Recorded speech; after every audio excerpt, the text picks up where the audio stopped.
ఆంధ్రప్రదేశ్‌లోని ఉద్యోగార్థులందరికీ ఒక మంచి శుభవార్త. ఎన్నో ఏండ్లుగా ఎదురు చూస్తున్నటువంటి ఏపీ జాబ్ క్యాలెండర్ 2026 రానే వచ్చింది. ఈ జాబ్ క్యాలెండర్‌లో జాబ్ నోటిఫికేషన్స్‌ను మొత్తం 4 ఫేజులుగా ఉంటాయి అని చెప్పబడింది. కాకపోతే ఈ 4 ఫేజ్‌లో ఉన్నటువంటి జాబ్స్ అన్నీ చాలా స్పెసిఫిక్ జాబ్స్. అన్నీ మనకు సరిపోవు. ఓన్లీ స్పెసిఫిక్ డిగ్రీ ఉన్న వాళ్ళకు. జనరల్‌గా ఎక్కువగా గ్రూప్ 1, గ్రూప్ 2, ఎస్ఐ, కానిస్టేబుల్ పోస్టులను ఎక్కువ మంది ఆశిస్తారు.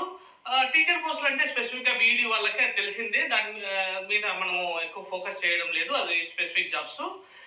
గ్రూప్ 1 పోస్టులు 149 ఉన్నాయి. ఇది యూపీఎస్‌సి లెవెల్‌లో చదివేటటువంటి వారికి. ఇందులో ప్రిలిమ్స్ మల్టిపుల్ చాయిస్‌లో ఉన్న మెయిన్స్ వచ్చేసి డిస్క్రిప్టివ్‌లో ఉంటుంది కాబట్టి అందరికీ సాధ్యపడదు.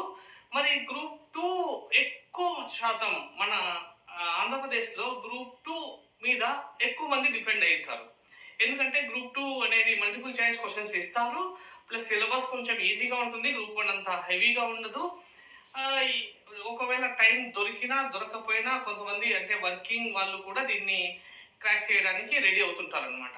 మరి ఆలస్యం చేయకుండా గ్రూప్ 1 కోసము మరియు గ్రూప్ 2 కోసం ప్రిపరేషన్ వెంటనే స్టార్ట్ చేసేసేయండి. ఆల్రెడీ కొంతమంది ప్రిపరేషన్ అవుతున్నట్టున్నారు. ఎవరైతే ప్రిపరేషన్ స్టార్ట్ చేయలేదో వెంటనే స్టార్ట్ చేయండి. నేను కూడా మీకు నాకు తోచినంతటువంటి సహాయ సహకారాలను అందిస్తాను. ప్రతిరోజు టు ద పాయింట్ ఏవైతే గ్రూప్ 2 వరకు ఎగ్జామ్లో షార్ట్ గా క్వశ్చన్లు అడిగే అవకాశం ఉందో అటువంటి వాటి గురించి డిస్కస్ చేస్తాను. ఎవ్రీడే ఒక వీడియో అంటే 3 minutes అట్లీస్ట్ వీడియో నాకు టైం దొరికితే నేను పెడతాను. మరి నేను ఎందుకు పెడుతున్నాను అంటే నేను కూడా గ్రూప్ 2 లాస్ట్ టైం రాశాను. నేను 20 ఏళ్ళు ఇండియన్ ఎయిర్ ఫోర్స్ లో పనిచేశాను. తర్వాత ఎక్స్ సర్వీస్ మెన్ గా బయటకు వచ్చి ఇప్పుడు ఎస్బీఐలో జాబ్ చేస్తున్నాను. గ్రూప్ 2 లాస్ట్ టైం గ్రూప్ 2 నేను అటెంప్ట్ చేశాను. కాకపోతే నేను డీవీ వరకు వెళ్ళాను, డాక్యుమెంట్ వెరిఫికేషన్ వరకు.